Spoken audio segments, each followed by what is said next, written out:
Gaines for 5 minutes for your opening statement. Thank you, Chairman Bishop, Ranking Member Ivey, and Ranking Member Thompson, and members of the committee for inviting me to speak to you today. My name is Rley Gaines, and I'm a 12-time All-American swimmer from the University of Kentucky.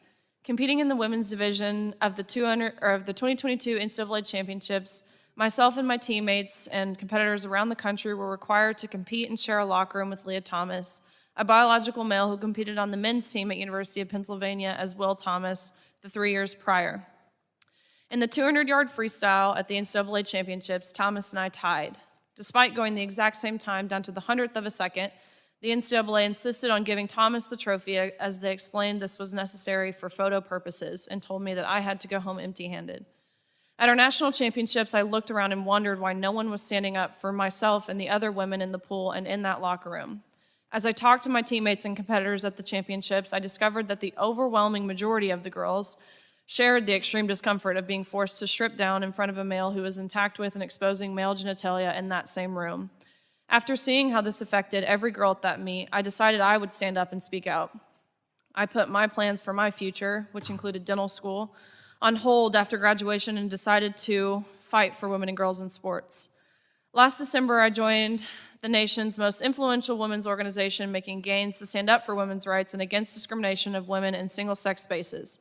Independent Women's Forum and its C4 sister organization, Independent Women's Voice, and I serve as a spokeswoman there. But I've spent this past year speaking about the need to keep women's sports for females only and to safeguard women's privacy, security, and access to a fair playing field. The right to privacy and equal opportunities for women are not being protected by Title IX. Even worse than the efforts to dismantle Title IX are the efforts to silence and intimidate us through the use of every means available, whether that be fear, shame, threats, emotional blackmail, gaslighting, to try to keep us from speaking out against the efforts to deprive women of their rights. I believe the coerced silencing of women and men by college administrators who will not let us speak freely about injustices now being faced by women in sports is one of the most important free speech issues of our time. Seeing how universities were not allowing students to truthfully consider all perspectives, I found it necessary to travel to colleges all over the country to share my experience surrounding the injustices being faced by women in sports and the systemic attempt to erase women as a whole.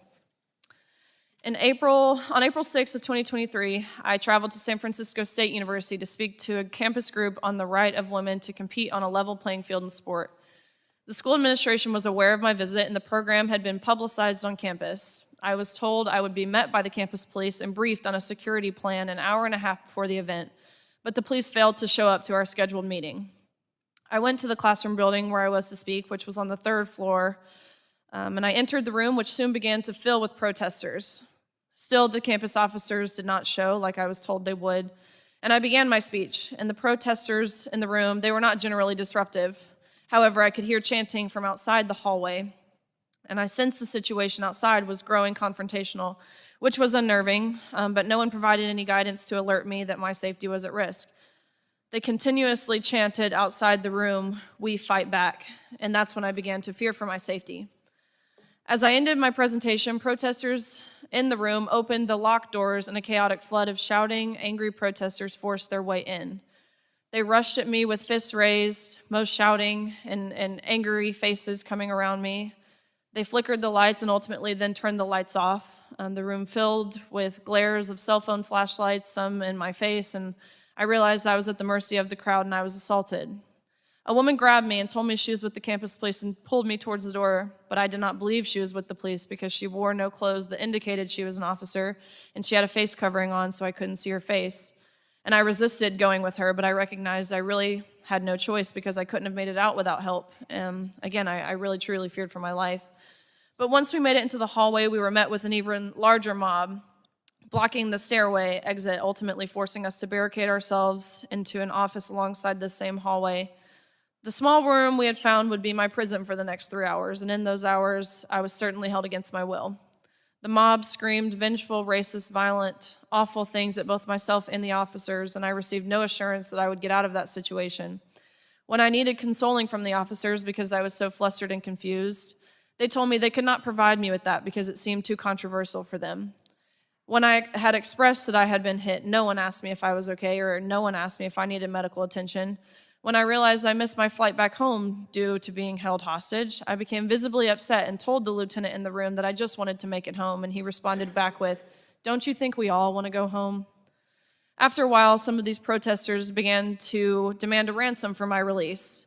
They had asked for payment and threatened not to safely release me without it. And I heard an adult administrator who I learned to be the dean of students from outside the door trying to negotiate my release with the students.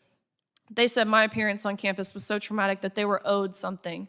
They were under the false notion that the university paid me to be there, therefore they only thought it was fair that I should pay them if I wanted to leave.